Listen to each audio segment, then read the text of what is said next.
Hey all, welcome back to the podcast. The start of this year, we are doing a series of episodes that we think are helpful. We've been doing this podcast for 10 years now, and there's a bunch of topics to pull from. Take this week's episode, for example. It's a special episode that Chris recorded all about pour-overs, some of its history in specialty coffee, and the difference between the various brewers. I found this episode super helpful just this week. I've been around coffee since 2007, and in that time, I've settled into my morning coffee routine. I weigh my coffee, I throw it into a Chemex, and as I dump questionably filtered water haphazardly over the grounds, I'll constantly be asking Siri what 40 times 16 is because for some reason I can't remember. It's 640, by the way. But I know that the world of pour-over is much more nuanced than whatever I do in the morning, and I found myself wanting to know more. So maybe you're like me and you're curious to know more about this thing that you perhaps do every day. In which case, here's an episode all about pour-overs. Enjoy. Today, we're going to talk about pour-overs. Pour-overs, that magical interplay of coffee and water in a single serve device. Pour-overs, what you brew with a kettle that costs $400 when you don't really need one, but you feel like you have to because it just feels so right. Pour-overs, there's 1,000 of them to choose from. Which one is the right one for you? Which one is going to give you that small brewing advantage that'll take your coffee from zero to hero? Pour-over, it's the defining aspect of the third wave for letting coffee speak for itself. How could anything be so elevated? Pour-over.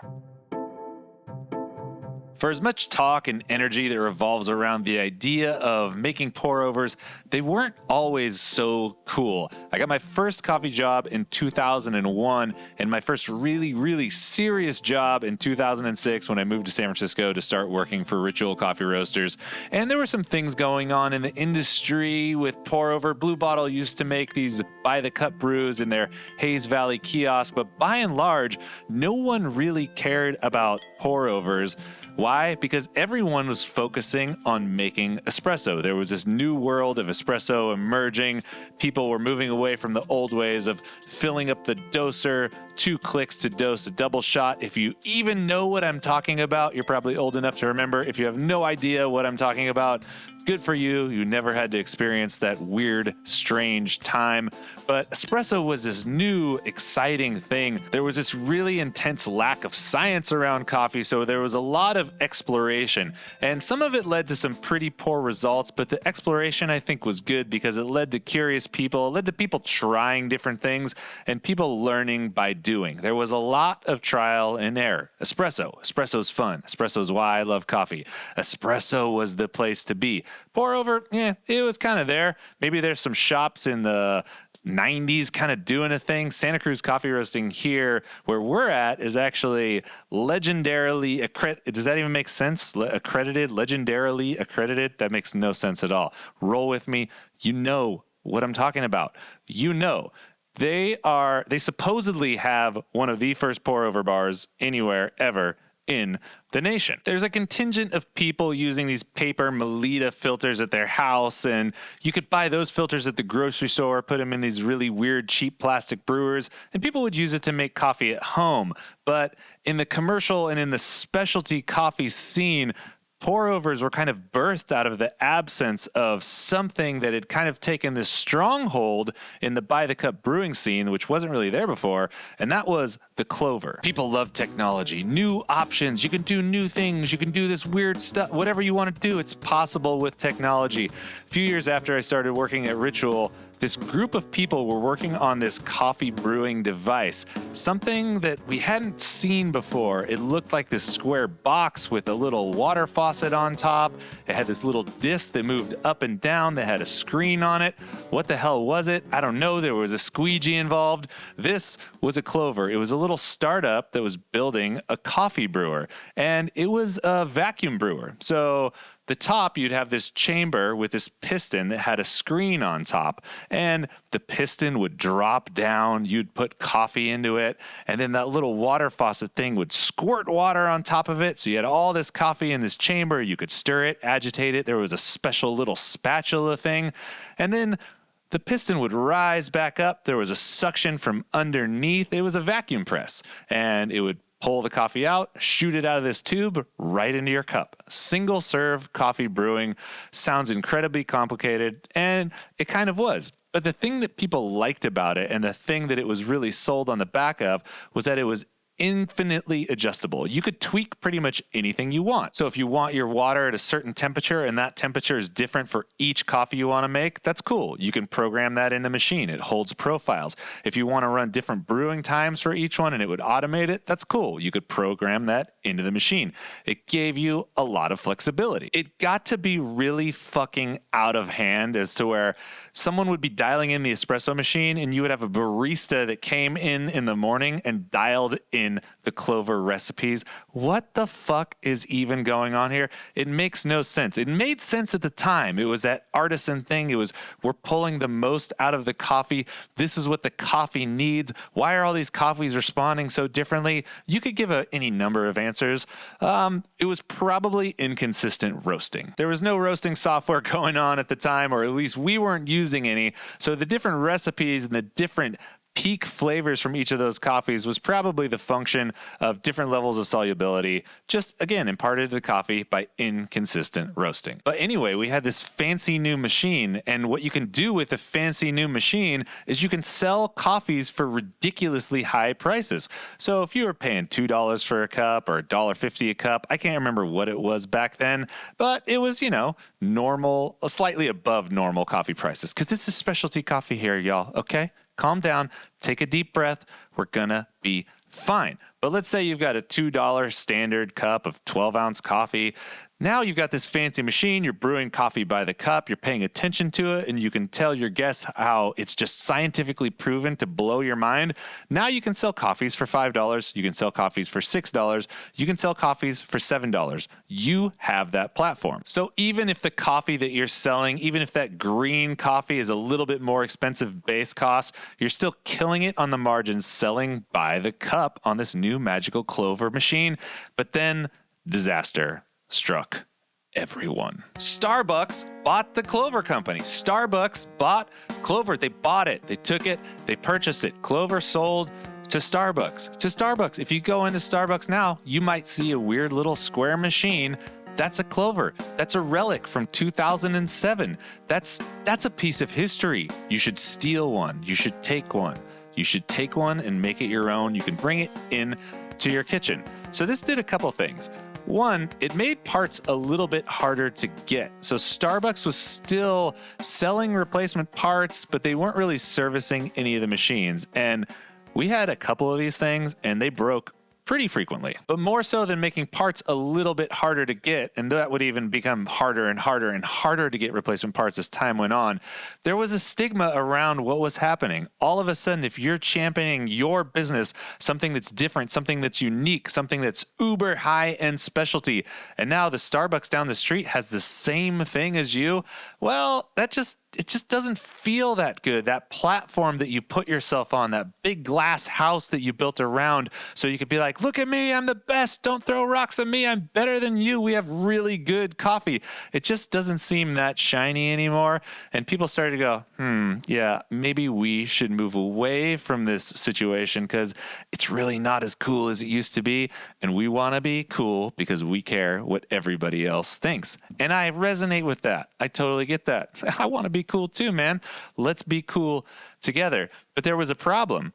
Now you have this void for high dollar coffee. You've been selling cups of coffee at 5, 6, 7, 8, shit, even more than that.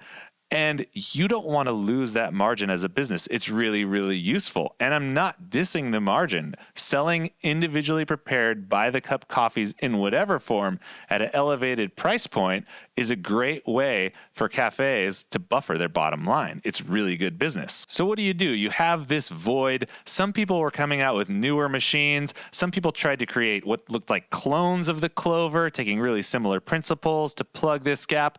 But what ended up happening was people fell back on what they already knew. They fell back on what they were comfortable with, what had been around for a long time, and one of those things was pour over. And with pour overs came this new set of lies that we got to sell to guests who came into the cafe. Whereas last year, you should spend $8 on this cup of coffee because we can perfectly dial in the temperature. We can perfectly automate the dwell time. We can tune this thing to make the best coffee possible because of technology. And that's why you should pay a lot of money for it. Now you should pay a lot of money for it because it's an old world method, because we spend the time to craft it by hand, because there's a kettle and we don't have really amazing temperature control, because there's no automation, because a human being makes it. Whatever you want. Hey, just give us some fucking money, all right? Come on, pay us, please.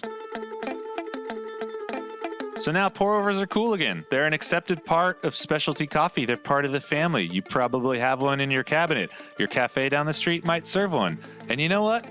That's great. Pour overs are great. Coffee brewing is great. You can brew coffee all kinds of ways, and it's great. It's a lot of great things you can do. So one of the most common questions that comes across over and over and over again, let's talk about it right now. What is the difference between all the kinds of pour overs? What do I buy? There's a Kalita Wave. There's a V60. There's a Chemex. There's this weird pyramid brewer that I saw on Bacchus channel. What do I get? So with a few basic exceptions, it's going to go down like this. All pour-over brewers are basically the same. They're basically the same. They're just a vessel for holding a filter that you put coffee in and then water goes through it. There's no crazy piece of pour-over technology that's going to take your coffee to the next level. It just doesn't work like that. With that said, there are a couple noticeable things. There's a couple important things you want to note. First, one of the big differences between the different kinds of pour overs you can buy is your filter choice. There's a lot of different filters out there, and this does make a difference in brewing and in taste. So you've got that old school brown cardboardy Melita filter. You see it at the store, you see it at the gas station, you see it on the ground peeking out of the sewer. It looks gross. It smells gross. It's pretty gross. You don't need to use it. I would recommend never using those brown filters, the ones that are brown, like a paper bag is brown. You don't need to go there. If you want to know why, do this experiment. Go get some of those filters, open the box, give them a smell. All right, doesn't smell so good. Now throw them in whatever pour-over brewer you have lying around and preheat that pour-over brewer. Rinse it with water. Now stick your face in there and smell it again. Oh, hang on. I got a phone call. That's a flip phone ringing for you. This is Chris. Oh, awesome. Is it cool if I pick it up in like a half hour? Right on. Thanks so much. Where was I? Okay, yeah. Rinse it with hot water. Smell it. You smell that? It smells like a paper bag. It smells gnarly. You got to rinse it a lot, and that really still won't even go away. It's a bad place to start. You don't need a brown filter. You can use a nice light colored filter that's got less smell. Take a filter, whatever. Get 2 filters of the same kind. Get 2 boxes of Melita filter, 1 brown, 1 oxygen cleansed, because they're not usually whitened out with bleach. Rinse them both. See which one smells worse. You'll get what I'm talking about. So even if we've thrown the brown filters out the window, there's still a bunch of different kinds of these light colored filters, and the difference is still substantial. So if you take something like a V60 or a Kalita Wave filter, those filters are nice because they're really, really thin. There's not a lot of paper there. If you preheat them, give them that rinse, most of that paper smell just disappears. There's not a ton to begin with. If you compare that to something like a traditional Chemex filter, it's got really thick paper. It's a quadrifold. There's a ton of paper there, and that's there for a reason. So Chemex has that little spout in the front, and you're supposed to put 3 folds of paper on that spout, and those 3 layers blocking off that spout is supposed to prevent the water from sneaking around the coffee, from going down that spout and not interacting with the coffee. But what you have is you just have a ton of thick paper. And even though it's lighter colored, you still have to rinse the crap out of it. So, V60, great. Kalita Wave, great. Melita, somewhere in between the Chemex and those two. Maybe avoid it if you can. Chemex, you don't really need to mess with it. So then there's metal filtration. So you might see a gold cone filter, or what started out as the Able cone that fits in a Chemex or fits in a V60. These are fun because they're reusable filters, so you don't have to waste any paper. But one thing to note is that you will get sediment coming through. So if you like a perfectly clean cup of coffee with zero sediment, you're going to have to go with a paper filter and not with a metal filter. You're going to get some wispies in there. I don't mind it.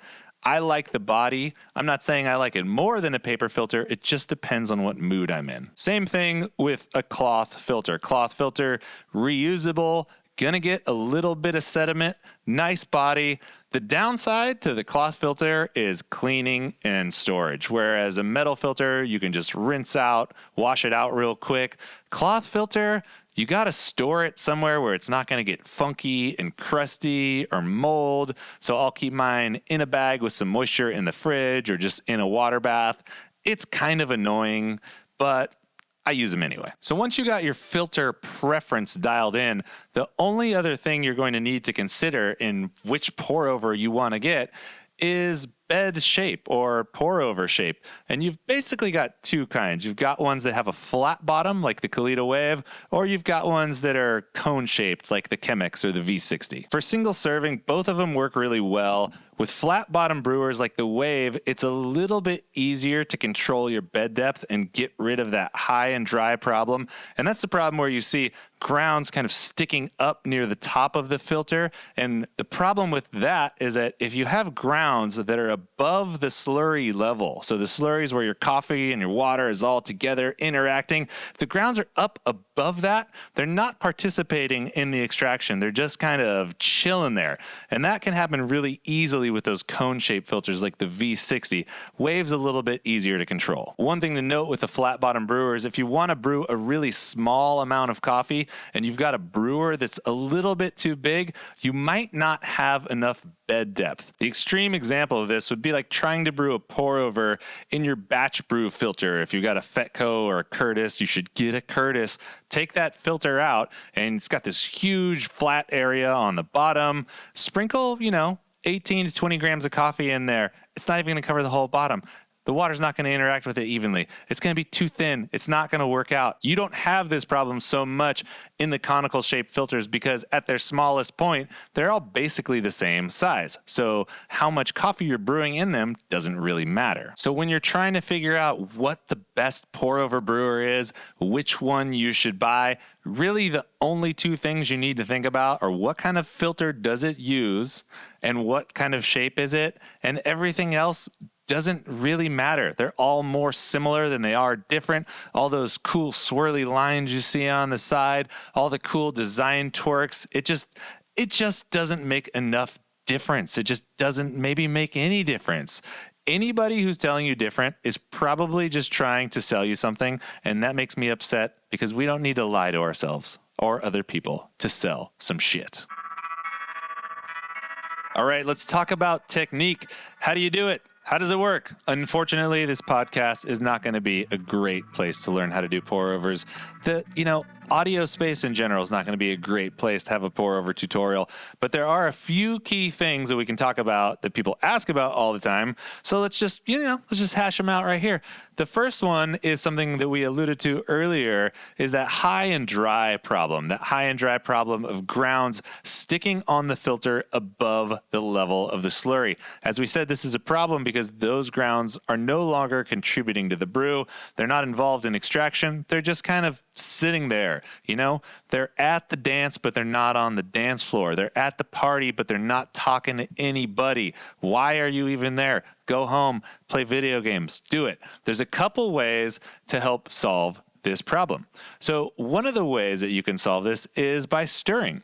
After you've added all the water that you're going to add, you can take a spoon and just go once around the top of that slurry. That's going to break off those grounds that are wanting to cling there. It's going to incorporate them in, and because you stir it in this nice little circle, it's going to pull them to the bottom, and all the water is going to go through there. Another way to combat this is by spinning the brewer itself. You might be familiar with the Rayo spin, something that Scott Rayo popularized, where after you add your water, instead of stirring it, you just kind of give it a little That was me whistling. A little rock the boat, swirly motion, which does the same thing. It gets the grounds off the side, gets them down into the bottom of the bed. That's where you want them to be. They interact. A third way to combat this so that you might not get it in the first place is to pour in slow and steady stages. So add some water up to a certain point, allow it to drain a little bit, and then add water back up to that point. By adding water in stages, you're preventing the water from going super, super high, so you never get that really intense drawdown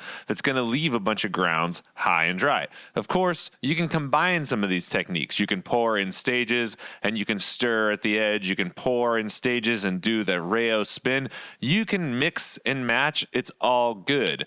Another thing people ask about is the bloom. When you do your bloom, which is adding just a little bit of hot water to saturate the grounds before you start brewing, what do? Do you stir it or do you not stir it? And there's a couple ways you can do it. Stirring the bloom before you start brewing basically makes sure that all of the coffee that's in the bloom is evenly saturated. So you get water playing with everything. And this kind of primes the whole coffee bed for extraction.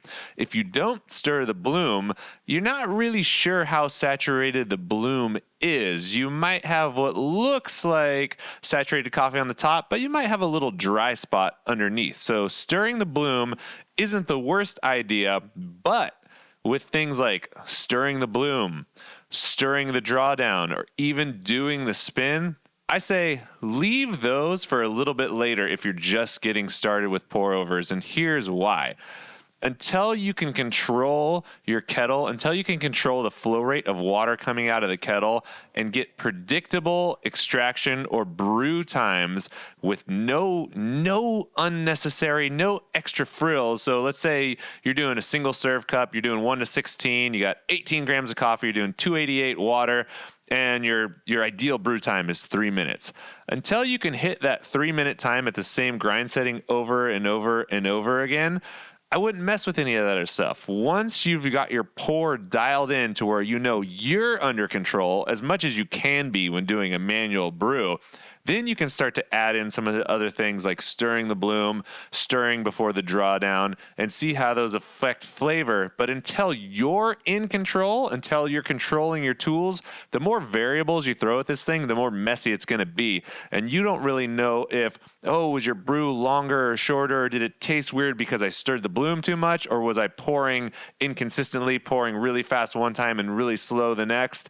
And it's really hard to get that feedback if you've got a bunch of different things. So I would control your flow rate, control your pour, then add things in one at a time as you feel confident, as you feel comfortable, and you're going to have the best time with that. It's real. Last thing we'll talk about with technique is grind setting. How do you know when you have the right grind setting? And that's a little bit tricky, but really you're looking at flow rate. You want the water to permeate through the coffee in a certain amount of time. If we're doing a single serve cup, we're looking to be around that 3-minute range all in. Now, aside from this, which is just a general guideline, there are a couple visual indicators that'll help out. So if you're looking at your coffee bed after you brewed your coffee, you want the coffee bed to be basically flat, and you want it to be a little bit grainy, but not too grainy. So if it looks like mud, if it looks like super soggy dirt or is really sloppy and wet, your grind setting might be a little too fine. On the other end of the spectrum,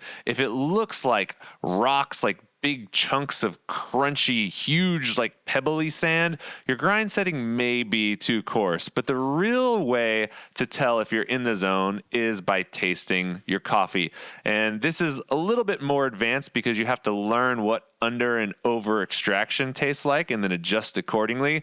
But in a general nutshell, if you taste your coffee, it's really dry, it's papery, it's astringent, it sucks all the moisture out of your mouth, you are probably over extracted. Your grind setting might be too fine and you have to coarsen that thing up. On the other end of the spectrum, if the coffee tastes really light, if it's a little sour, if it's just kind of underdeveloped or just tart, tangy, makes your mouth pucker a little bit, your grind setting might be too coarse. You might need to fine it up a little bit. Again, hard to diagnose a pour over the interwebs, over a podcast, but it's that combination of flow rate that you're looking for, taste, and adjust to get yourself in the zone. Of course, nothing in coffee happens in a vacuum. These recommendations will only work assuming you've got everything else dialed in. When most people are starting at pour over, they've got a lot of different variables going on. So just be as consistent and precise as you possibly can. Track your stuff, take a little notebook, make a log, what you did, how long it took, how much coffee you're using, what it tasted like, and reference that every time you go to make coffee, and you'll get better and better and better over time. And at some point, you'll just be, I'm like the master of making these little pour overs. So for something that's really simple, there's a lot that can go wrong. It can be really complex. Why would you ever want to make a pour over? What's the whole point of the situation? Well, if you're at home and you're a coffee lover, the answer is clear. It's just fun. It's fun to do. It's something that has a process involved with it. You can make it part of your daily routine. It's a center. It's like this meditation center you can get in your Zen zone. So if you really enjoy brewing coffee, if you really enjoy playing with coffee, if you're someone who enjoys the process of making coffee just as much as you enjoy drinking the actual cup of coffee, pour over or any manual brew method might be for you. In the context of the cafe, the pour over serves a purpose of being able to take some coffees that maybe wouldn't end up in that batch brew menu and feature them. Again, this isn't specific to pour over. You could do this with any number of by the cup brewing devices.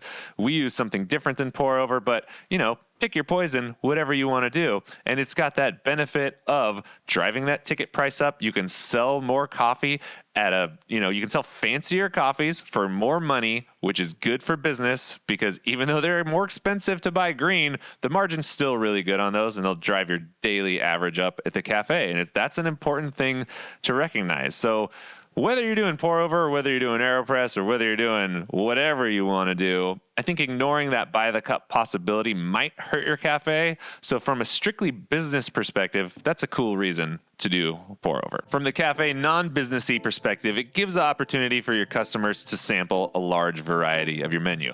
Now, if you listen to the podcast, you'll hear us making fun of pour over right and left, sometimes making the claim that pour over is pretty much just for home and not in the cafe. And this is because we've seen it done really, really terribly. And when we say terribly, it's not technique-wise or taste-wise. It usually has to do with workflow and the idea of paying a lot of money for a cup of coffee and then having it take a really, really, really long time. So if you're going to set up a pour over bar in your cafe, you want to have the systems dialed to where you can make that coffee really efficiently, really quickly. What you don't want to do is every time someone orders a pour over, you have to go find the coffee, weigh out individual little tins of coffee on the fly, find out where the filter is, rinse the filter. Your station has to be nice and tight. You should have everything there ready to go so you can start that pour over, get into the actual act of brewing it within 15 to 30 seconds of the customer ordering it. And that's pour overs. It's a really fun way to make coffee by the cup, either for yourself or guests in your cafe. Key takeaways. Most pour over brewers are pretty much the same. The biggest difference is going to be in the filter or the shape of the bed that it creates. Pick whatever works for you. There's some basic techniques you need to follow. And if you follow basic coffee brewing parameters, which kind of exist for almost all coffee brewing, you're going to get in the right place. And we'll do another podcast to talk about brew ratios, extraction, all these little doodads that you need to know to make the best coffee of whatever kind you want. So if you're doing pour overs, keep doing pour overs. If you hate pour overs, keep hating pour overs. I don't care. Do whatever you want. You can make coffee however you want. Whatever makes you smile is the best kind of coffee for you to drink. If someone tells you something else, just punch them in the face, except for violence is bad. How's that for a confusing ending? Thanks for listening to Cat and Cloud Podcast. Baca here, all by himself. Hope you had a great time. Bye. Hey everyone, that's the podcast for the week. Thanks so much for listening. If you heard something that inspired you, let us know, or tell a friend. These are the types of connections that are the most important to us and that we seek to create every day. If there's something you heard and you want to know more about, send us an email to podcast@catandcloud.com or head to our website, catandcloud.com/podcast, and let us know. While you're on our site, check out everything we have to offer. Dive deep into one of our single origin coffees or pick up a little treat for yourself. We have something for everyone, so check it out. Also, find us in the usual places: YouTube, Instagram. We're always there sharing amazing things. All right, that's it. Thanks everyone for being awesome. We'll be back next week.